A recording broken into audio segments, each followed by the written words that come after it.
Forge.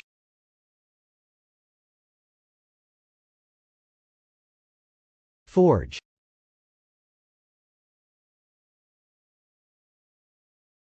Forge. Forge can be a noun or a verb. As a noun, forge can mean 1. Furnace or hearth where metals are heated prior to hammering them into shape. 2. Workshop in which metals are shaped by heating and hammering them. 3. The act of beating or working iron or steel. As a verb, forge can mean 1.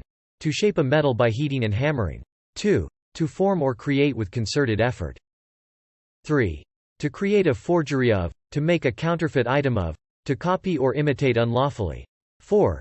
To make falsely, to produce, as that which is untrue or not genuine, to fabricate. 5. Often as forge ahead, to move forward heavily and slowly, originally as a ship, to advance gradually but steadily. To proceed towards a goal in the face of resistance or difficulty. 6. Sometimes as forge ahead, to advance, move or act with an abrupt increase in speed or energy. To forge this third way,